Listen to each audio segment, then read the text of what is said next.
Jennifer Cabana tells us how they're building their legacy. It was kind of destiny that the Blackstock twins would end up doctors. To hear them tell it, they are following in some pretty formidable footsteps. We were able to witness firsthand part of our mother's journey, right? Just being raised in poverty in Brooklyn, not having a lot of opportunities, but with hard work, fortune, and good luck, she was able to escape her circumstances in a way. But afterwards came back from Harvard Medical School and really was committed to working in her community.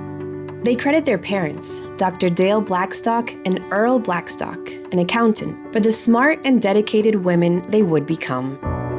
Raised in Crown Heights, in a home filled with love, they say by parents who put education and service to others first.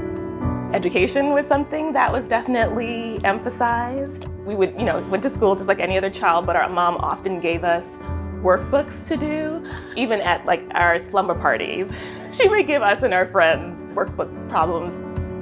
They graduated from Stuyvesant High School and, like their mom before them, Harvard Medical School. When their mother died of leukemia at just 47 years old, her daughters knew they would carry on her legacy. Medicine can be practiced everywhere. There are wonderful healthcare providers everywhere. And for me, it was really important to go to the Bronx, large Black and Latino communities, to take care of my patients living with HIV, diabetes, high blood pressure. Uché would become an NYU professor and an emergency room physician. Oni focused on the HIV epidemic in New York City, where more than twice as many Black and Latino men are living with HIV than white men, with far worse rates for cisgender women of color. She was appointed Assistant Commissioner for New York City's Department of Health and still treats patients in Harlem Hospital's HIV clinic. Even though we have effective treatment, effective prevention available, people still lack access because those other social determinants of health, like housing, employment, other social supports, are not there for everyone. But the sisters' battle for health equity reached a new level of urgency in March of 2020 when COVID came to New York City.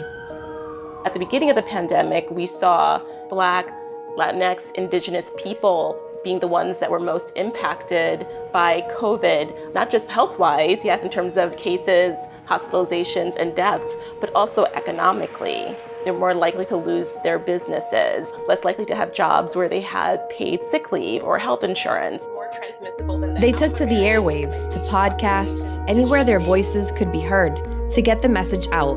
This pandemic could devastate Black and brown communities.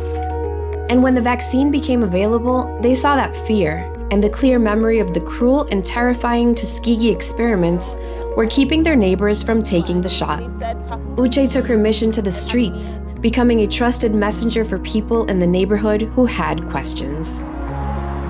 As the fight against COVID-19 eases, the Blackstocks have once again broadened their advocacy for health equity.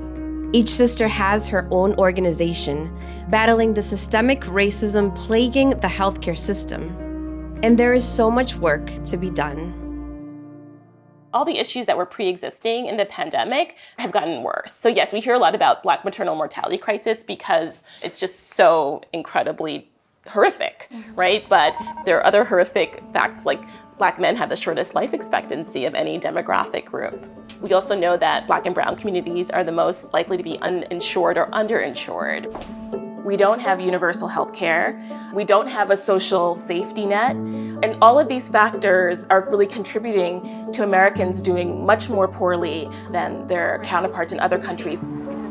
Still, they say, their most important job is mother. And they share the fears so many Black parents feel. Fears that have nothing to do with medicine.